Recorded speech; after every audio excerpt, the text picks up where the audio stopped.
تب ان کے ساتھ ہارون بھی آئے تھے۔ سو ہوا یہ کہ ہم نے ان کو چکن شاشلیک سرو کیا۔ انہوں نے کھایا، لیکن جاتے وقت انہوں نے ہم سے کہا کہ اس میں پیاز کی مقدار زیادہ ہے، اگر ہم کم کر لیں تو یہ زیادہ اچھا بن سکتا ہے، لیکن شیف نے زیادہ دھیان نہیں دیا اور پھر ہر بار یہی ہوتا۔ لوگ شاشلیک آرڈر کرتے لیکن ان کو ٹیسٹ پسند ہی نہیں آتا، اور وہ آدمی پوری فیلنگس کے ساتھ بتا رہا تھا۔ اس کے چہرے کے زاویے بتاتے تھے کہ وہ کہانی میں ڈوبا ہوا ہے۔ عمر باغور سن رہا تھا۔ اسی طرح ایک مہینہ گزر گیا، لیکن ہمارا شاشلیک کسی کو پسند نہ آتا۔ اینڈ ون فائن ڈے ہم نے ریسیپی چینج کر دی۔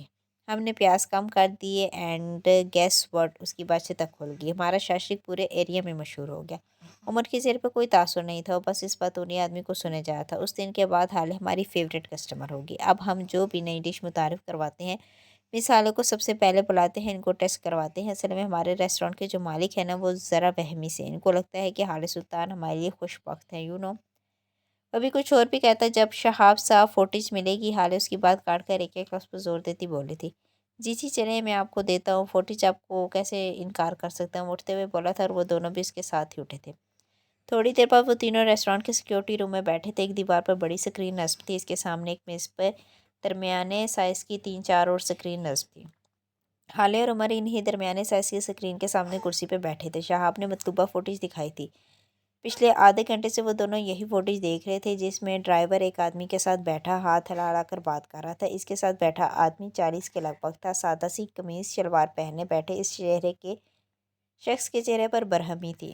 اسی وقت ایک ویٹر ان کا پارسل لے آیا تھا، اور وہ دونوں خاموش ہو گئے تھے۔ اس کے جاتے ہی ایک دو مزید باتوں کے بعد وہ دونوں اٹھ کھڑے تھے۔ حالے بغور اس آدمی کو دیکھ رہی تھی، البتہ عمر کے تاثرات تب بھی سپاٹ تھے۔ آپ اس آدمی کو جانتے ہیں؟ شہاب حالے سکرین کو دیکھتے ہوئے پوچھ رہی تھی۔ میں جانتا ہوں، شہاب کے بجائے عمر نے جواب دیا تھا۔ یہ 2 مہینے پہلے ہی جیل سے رہا ہوا ہے، اس پر سمگلنگ کا کیس تھا۔ یہ اب بھی بیل پر پھیرا ہے۔ اس کے کیس کا انچارج انسپکٹر محمد خان تھا۔ میں اس سے ساری ڈیٹیلز لے لوں گا یہاں پہ، اور کچھ بھی کام کا نہیں ہے، چلنا چاہیے۔ وہ کھڑا ہوا تھا۔ ساری ڈیٹیلز حالے اس کے ساتھ اٹھی تھی۔ اچانک ہی عمر کے ذہن میں کچھ کلک ہوا، واپس بیٹھ گیا تھا۔ حالے نے اجنبی سے اس کو دیکھا تھا۔ سر، کچھ اور بھی چاہیے کیا آپ کو؟ شہاب نے سوال کیا۔ ہاں، آپ کے ریسٹورانٹ کے باہر کی فوٹیج، وہاں سے ساری سڑک کی فوٹیج آتی ہوگی نا؟ آپ نے کیمرے تو لگائے ہیں نا باہر؟ ای میل بھی کرو ساری فوٹیج مجھے، وہ عجلت میں کہہ رہا تھا۔ حالے اس کے کان کے پاس چکی تھی۔ یہ میرا کیس ہے، اس میں تم کچھ بھی میری مرضی کے بغیر نہیں کر سکتے۔ تمہیں فوٹیج چاہیے تو پہلے مجھے بتانا ہوگا، کیوں؟ وہ ہوش لہجے میں کہی تھی۔ عمر نے اس کی طرف دیکھا تھا اور اپنی آواز ہلکی کر لی تھی۔ جس گاڑی میں آپ اغوا ہوئی، وہ گاڑی اسی سیلون والی گلی میں چھوڑ دی گئی تھی۔ وہاں سے آپ کو کسی اور گاڑی میں آگے لے جایا گیا تھا۔ وہ گاڑی صرف ایک ہی جگہ سے گزر سکتی ہے، اس ریسٹورانٹ کے سامنے والی سڑک سے، کیونکہ ان کے پاس گزرنے کا کوئی دوسرا راستہ نہیں ہے۔ گلی آگے بند ہے۔ اب ہمیں یہ دیکھنا ہوگا کہ اس واقعے کے اگلے 30 منٹ تک یہاں سے کون کون سی گاڑی گزری۔ ان کی ڈیٹیلز میں نکلوا لوں گا، بس ایک بار گاڑی مل جائے۔ وہ اتنے آرام سے اور اتنی ہلکی آواز میں کہہ رہا تھا کہ حالے کے علاوہ کوئی اور سن ہی نہ سکے۔ اور اگر وہ گاڑی 1-2 گھنٹے بعد گزری ہو اور آدھے گھنٹے تک، تو یہاں سے 100 گاڑیاں گزری ہوں گی۔ ہم کس کس گاڑی کے مالک کے پاس جاتے رہیں گے، کس کس کو بلیم کریں گے؟ وہ غیر آرام دہ تھی۔ آپ فکر نہ کریں، میرے پاس ایک انویسٹیگیٹر ہے، اسے میں سب گاڑیوں کے نمبر پلیٹس بھیجوں گا، لیکن وہ مجھے صرف ان لوگوں کی پروفائل بھیجے گا جن پہ شک کیا جا سکے۔ وہ اپنے کام میں ماہر ہے اور مجھے اس پہ بہت اعتبار ہے۔ وہ اب اس کو نہیں دیکھ رہا تھا، اس کی نظریں اسکرین پہ جمی تھیں۔ اس نے پہلی ساری فوٹوز دیکھی اور پھر اسے اپنی ای میل پہ بھیج دیا۔ اب وہ قدرے بہتر نظر آتا تھا۔ وہ دونوں جانے کے لیے اٹھ کھڑے ہوئے تھے۔ شہاب کے چہرے کے تاثرات صاف بتاتے تھے کہ اسے یہ عمر حیات کچھ خاص پسند نہیں آیا۔ مجھے تو بولنے ہی نہیں دیا ہوں۔ ہاں، وہ بڑبڑاتے ہوئے باہر چلا گیا تھا۔ گاڑی میں بیٹھی حالے کھڑکی سے باہر دیکھ رہی تھی۔ اس کی آنکھوں میں ایک اداسی تھی۔ ہارون کو دیکھ کر دل چاہا تھا کہ اس سے ہر بات کہتے، لیکن پھر اگلے ہی لمحے جیسے دل سخت ہو گیا۔ اس وقت بھی وہ اسی کے بارے میں سوچ رہی تھی۔ آدھا شہر میں وہ ہارون کے ساتھ جاتی رہی تھی، کیا اتنی جلدی وہ اس کا نام اپنے نام کے ساتھ سے ہٹا سکتی تھی؟ کیا کوئی ایسی جگہ ہوگی جہاں اسے ہارون ایک بار بھی یاد نہ آئے؟ لاتعداد سوچیں تھی جو اس کے دماغ میں تھی۔ پھر ایک دم سے میراث سلطان کا خیال آیا تھا۔ روح تک زخمی ہونے لگی تھی۔ اسی وقت عمر نے اس کو مخاطب کر لیا تھا۔ میرا فون مل سکتا ہے؟ میں اس انویسٹیگیٹر سے بات کر لوں؟ ابھی اتنی دیر نہیں ہوئی، اس کے گھر چلتے ہیں۔ تم کیا سمجھتے ہو میں پاگل ہوں؟ تمہارے ہائر کیے ہوئے انویسٹیگیٹر پر یقین کر لوں گی میں؟ وہ بھی تمہاری طرح کا ہوگا، جھوٹا اور فراڈ۔ مجھے تم سے جڑے لوگوں پہ بھی اعتبار نہیں ہے۔ اپنا کام کر لوں گی میں۔ وہ سپاٹ لہجے میں کہہ کر چپ ہو گئی تھی۔ وہ پیسوں اور اپنے کام کے معاملے میں اپنے باپ کی بھی نہیں مانتی، اپنا غلط کام پوری ایمانداری سے کرتی ہے۔ اگر آپ اسے صرف 5,000 زیادہ دے دیں تو وہ اپنی ماں کی ڈیٹیلز بھی بھیج دے گی۔ وہ کام کے معاملے میں رشتہ داریوں کی کال نہیں ہے۔ میں آپ کو اس لیے اس کا پتہ دے رہا ہوں کیونکہ میں یہاں کا حصہ ہوں، اس حصہ میں سانس لیتا ہوں۔ میں مجھ سے بہتر یہاں کے لوگوں کو آپ نہیں جانتے۔ اپنی نفرت کو ایک طرف رکھیں اور ٹیم بن کر سوچیں۔ عالیہ نے جواب دیے بغیر گاڑی کا شیشہ نیچے کر لیا تھا۔ اے سی کے باوجود گھٹن سی ہو رہی تھی۔ کافی دیر کی خاموشی کے بعد وہ ایک بار پھر بولی، جب اس دن میں نے نکاح کے لیے ہاں کہا تھا، کیا تب میرے بابا خوش ہوئے تھے؟ کیا انہوں نے اس بارے میں تم سے کچھ کہا؟ اس کے لہجے میں انجانے سے خدشے تھے۔ عمر نے اس کو نہیں دیکھا، وہ سامنے دیکھتا رہا۔ بہت دیر بعد عالیہ کو اس کی آواز سنائی دی، وہ بہت خوش تھے، بہت زیادہ خوش۔ انہوں نے مجھ سے کہا تھا کہ وہ اپنی زندگی میں دوسری بار اتنے خوش ہوئے۔ انہوں نے واقعی مجھ سے یہ کہا تھا۔ پہلی بار کب ہوئے تھے؟ وہ شاید کچھ اور سننا چاہتی تھی۔ جب آپ پیدا ہوئی تھی، وہ عام سے لہجے میں بولا تھا۔ آپ کیوں پوچھ رہی ہیں؟ اس نے دوبارہ سوال کیا۔ عالیہ نے گردن موڑی۔ کافی دیر بعد جب وہ بولی تو عمر کو اس کی آواز گیلی سی لگی۔ میں اپنے گلڈ کو ختم کرنا چاہتی ہوں، ورنہ یہ مجھے ختم کر دے گا۔ میں آخری بار اپنے باپ کے گلے نہیں لگی۔ یہ بات میرا دل چیرتی ہے۔ ہر روز ایسا لگتا ہے جیسے کسی نے میرے جسم پر تیزاب پھینک دیا ہو۔ بالکل ویسی جلن، ویسی اذیت ہوتی ہے۔ ایسے میں مجھے ایک مرہم چاہیے جسے میں اپنے دل پر رکھوں، کوئی ایسی بات جس نے آخر میں میرے باپ کو خوشی دی ہو۔ لیکن افسوس، جس بات نے ان کو خوشی دی ہے وہ میرا سب سے بڑا غم ہے۔ وہ ہنوز باہر دیکھتی بول رہی تھی۔ عمر نے گردن موڑ کر اس کو دیکھتے ہوئے بولنا شروع کیا، کوئی بھی گلٹ کبھی دل سے ہمیشہ کے لیے نہیں نکالا جا سکتا۔ وہ دل کے اندر کہیں نہ کہیں رہتا ہے، کبھی اپنے دوستوں سے جھگڑے کا گلٹ، کبھی محبوب کی باتیں نہ ماننے کا گلٹ، اور کبھی اپنے مرے ہوئے ماں باپ کی کسی نہ مانی گئی بات یا کسی ادھوری خواہش کا گلٹ، ان کی خدمت نہ کرنے کا گلٹ، ان سے لڑنے یا اونچی آواز میں بات کرنے کا گلٹ۔ یقین مانے یہ گلٹ دنیا کے ہر گلٹ سے بڑا ہوتا ہے۔ بات پھر وہی ہے کہ ہم اس کو نہیں نکال سکتے کچھ بھی کر کے، ہمیں کبھی کبھی اس کو ڈیل کرنا پڑتا ہے۔ آپ کو پتہ ہے گلٹ کو ڈیل کیسے کرتے ہیں؟ حالے جو بغور اس کی بات سن رہی تھی، اس کا سر بے اختیار نفی میں ہلا تھا۔ گلٹ کو ڈیل کرنے کا ایک ہی طریقہ ہے، وہی کام، وہی غلطی دوبارہ نہ دہرانا، بس یہی کرنا ہوتا ہے۔ اگر دو سے بنا باز جھگڑے ہیں تو اگلی بار ایسا نہ کرنے کا عہد، معافی کر کے یا پھر دوبارہ بات کر کے تعلق کو بہتر کر لیں۔ اگر محبوب کی کوئی بات نہیں مانی، اس کی کوئی شرط پوری نہیں کی، اس کی نصیحت نہیں مانی، تو پہلے سوچیں کہ آیا وہ صحیح تھا بھی یا نہیں۔ خود کو سمجھ نہیں آ رہی، کسی سے بات کرو، کسی سے شیئر کر لو اور اپنی اصلاح کرو۔ دوبارہ وہی عمل مت دہراؤ۔ وہ سڑک کو دیکھتے ہوئے کہے جا رہا تھا۔ اب آتے ہیں ماں باپ کے حوالے سے کوئی گلٹ، کیا یہ گلٹ بہت بڑا ہوتا ہے؟ اگر ماں یا باپ سے جھگڑے یا بدتمیزی کا گلٹ ہے تو آئندہ ایسا نہ کرنے کی قسم کھا لو اور باقی ایسا نہ کرو۔ ان سے محبت سے بات کرو۔ اگر ان میں سے کوئی ایک نہیں رہا تو دوسرے پیرنٹ کی وہی بات مان کر اپنے گلٹ سے ڈیل کرو۔ اس طرح گلٹ ختم نہیں ہوگا، لیکن آپ مصروف ہو جائیں گے۔ ایک اچھے اور مثبت کام ہے اور اس گلٹ کو آپ پہلا حملہ آور ہونے کا موقع نہیں دیں گا۔ اگر مل بھی گیا تو آپ اس کی آنکھوں میں آنکھیں ڈال کر کہہ سکتے ہو کہ اب آپ خود پہ کام کر رہے، اب خود کو بہتر بنا رہے، آپ وہی غلط دوبارہ نہیں کر رہے، تو اب اسے کوئی حق نہیں پہنچتا کہ وہ تمہیں ختم کرے۔ اسے اگر رہنا ہے تو دل کے کسی کونے میں پڑا رہ سکتا ہے، لیکن آپ کو ہرٹ نہ کرے۔ وہ بول کر خاموش ہو گیا تھا۔ ایک طلسم سا تھا جو چھناکے کے ساتھ ٹوٹا تھا۔ عالیہ بس اس کو دیکھ کے رہ گئی تھی۔ تمہارا بابا سے کیا تعلق تھا؟ عالیہ نے کافی دیر بعد ایک سوال کیا تھا۔ معلوم کریں وہ سڑک پر نظر جمائے کہہ رہا تھا، ہر چیز تھالی میں پیش ہو کر نہیں مل سکتی، آپ کو خود ڈھونڈیں، معلوم کریں، جان لگائیں۔ کچھ سوالات کے جواب پوچھے نہیں جاتے، ڈھونڈے جاتے ہیں۔ یہ بھی ایک ایسا ہی سوال ہے۔ عالیہ نے کوئی جواب نہیں دیا۔ وہ اس سے پوچھنا چاہتی تھی کہ وہ اس کہانی کا وکٹم کیسے ہے، لیکن نہیں پوچھ سکی۔ وہ اسے کیا کہتی کہ اس کے باپ نے خواب میں آ کر اسے کہ یہ سب بتایا، یا پھر یہ کہتی کہ اسے یہ بھی یاد نہیں کہ وہ خواب تھا بھی کہ نہیں۔ اس کی بات کا کوئی لاجک نہیں ہے۔ وہ خاموش رہی، عمر بھی خاموشی سے ڈرائیو کرتا رہا۔ باہر آسمان سیاہ سے سیاہ تر ہوتا گیا۔ سلطان مظہر کی ویرانی قبرستانوں کے سناٹے کو مات دیتی تھی۔ فروا اور مہر لان میں رکھی کرسیوں پر بیٹھی کافی پی رہی تھی۔ رات قطرہ قطرہ پگھ رہی تھی۔ شمس سلطان اور سفیر اب تک گھر نہیں آئے تھے۔ یوسف سلطان تھوڑی دیر پہلے ہی سوئے تھے۔ اس وقت کرسی پر بیٹھی مہر ماں دور آسمان کو تاریک ہوتا دیکھ رہی تھی۔ تمہیں پتہ ہے مہر میں کتنی خوش ہوں؟ فروا کی طمانینت بھری آواز اس کی سماعتوں سے ٹکرائی۔ کیوں؟ مہر کی آواز بوجھل تھی۔ میرے پاس اب سب کچھ ہے، تم میری بہو بن گئی ہو، میرے شوہر کو اس کا خواب مل گیا، اس گھر سے نگین کی کاربن کاپی نکل گئی، جیسا میں نے چاہا تھا سب ویسا ہی ہوا ہے۔ عالم ارواح میں موجود کئی روحوں کو سکون نصیب ہوا ہوگا۔ وہ آنکھیں موندے پرسکون سی کہہ رہی تھی، میری بہن کے بارے میں اس طرح مت بولے۔ مہر نے ان کو ٹوکا تھا۔ میں اسے بہت یاد کرتی ہوں، پتہ نہیں وہ لڑکا اس کے ساتھ کیسا سلوک کرتا ہوگا، وہ اسے پیسے تک نہیں دیتا۔ آج اس نے اپنی ساری جیولری منگائی ہے مجھ سے، اللہ جانے کس حال میں ہوگی، کیا ضرورت پیش آئی ہوگی اسے۔ وہ آسمان کو دیکھتی بول رہی تھی۔ پروانہ نے خون سے سر جھٹکا، میری برات سے وہ بھاڑ میں جائے۔ سفیر ڈرنک کرنے لگے ہیں۔ ممانی مجھے نہیں سمجھ آ رہی کہ میں ان کو کیسے رکھوں، وہ بہت اپسیٹ ہے، ان کا دل بری طرح ٹوٹا ہے، مجھے نہیں لگتا میں دوبارہ اسے جوڑ پاؤں گی۔ مہر نے بات بدلی۔ فروا کے چہرے کا رنگ بتا تھا۔ مہر تم ایک عورت ہو، تم سے ایک مرد قابو میں نہیں آ رہا، کیا تمہیں یہ سب بھی میں بتاؤں؟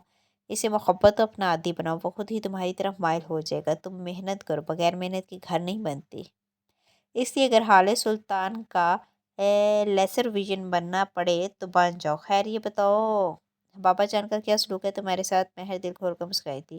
ابا میرے ہیں ممانی، ان سب کرائسس میں ایک بات ہے جو اچھی ثابت ہوئی ہے، مہر ماں کو یوسف سلطان مل گئے ہیں۔ آپ کو پتہ ہے وہ سارا دن مجھ سے بات کرتے ہیں، میرے ساتھ چائے پیتے ہیں، کھانا کھاتے ہیں، اور انہوں نے میرا ہاتھ چوما۔ Can you believe it? انہوں نے میرا ہاتھ چوما۔ مجھے میرا باپ مل گیا ہے، مجھے ابا مل گئے، نعمت تو اللہ نے مجھے دی ہے، کرم تو اس کا مجھ پہ ہوا ہے۔ آپ کیا خوش ہوں گی جتنی میں ہوں، اور تمہیں خوش دیکھ کر میں خوش ہوں، کیونکہ ساری اس دنیا میں تمہیں فروا سے زیادہ محبت کوئی نہیں کر سکتا۔ تم مجھے سفیر سے بھی زیادہ عزیز ہو۔ فروا سلطان تمہارے لیے مر بھی سکتی ہو اور مار بھی سکتی ہے، یاد رکھنا۔ وہ اس کے ہاتھ پر اپنا ہاتھ رکھے یاد دہانی کروائی تھی۔ مہر دور آسمان کو دیکھتی مسکرا رہی تھی۔ وہ دونوں ایک 3 منزلہ بلڈنگ کے دوسری منزل کے ایک فلیٹ کے دروازے پہ کھڑے تھے۔ عمر نے بیل بجائی تھی، تھوڑی دیر بعد دروازہ کھولا تھا اور ایک 27-28 سالہ دبلی پتلی سی لڑکی دروازے پر نمودار ہوئی تھی۔ عمر کو دیکھ کر وہ دل سے مسکرائی تھی۔ اس کی رنگت سانولی سی تھی، آنکھیں سنہری، بال چھوٹے کٹے ہوئے جب وہ مشکل گردن کو ڈھانپتے تھے۔ اس نے ڈھیلی سفید شرٹ کے ساتھ ٹراؤزر پہن رکھا تھا، وہ پرکشش تھی بہت زیادہ، اتنی کہ اگر کوئی اس کو ایک بار دیکھے تو دوبارہ ضرور دیکھنا چاہے۔ عمر آج تمہیں میری یاد کیسے آ گئی؟ وہ روٹھے پن سے شکوہ کر رہی تھی۔ الفا عمر آج تمہیں میری یاد کیسے آ گئی؟ وہ روٹھے پن سے شکوہ کر رہی تھی۔ الفا اس بھیڑیے کو کہا جاتا ہے جو سفر کے وقت قافلے کا سردار ہوتا ہے۔ عمر بغیر جواب دیے اندر داخل ہو گیا تھی۔ اسی وقت اس لڑکی کی نظر حالے پہ پڑی تھی، چونکہ وہ عمر کے پیچھے کھڑی تھی سو اس کو نظر نہیں آئی تھی، یا پھر اس نے دیکھنا نہیں چاہا تھا۔ تم بھی آ جاؤ، اس نے اب حالے کے کو اندر بلا لیا تھا۔ اندر آؤ تو فلیٹ کی ساری دیواروں پر جا جگہ اسٹیکی نوٹس لگے تھے۔ فلیٹ کی حالت ابتر تھی، صوفے پر رکھے کشن اب زمین کی زینت بنے پڑے تھے۔ کافی دیر کے خالی مگ اور آرڈر کیے ہوئے کھانے کے ڈبے میز پہ پڑے تھے۔ وہ لڑکی جتنی خوبصورت تھی اتنی ہی پھوڑ تھی۔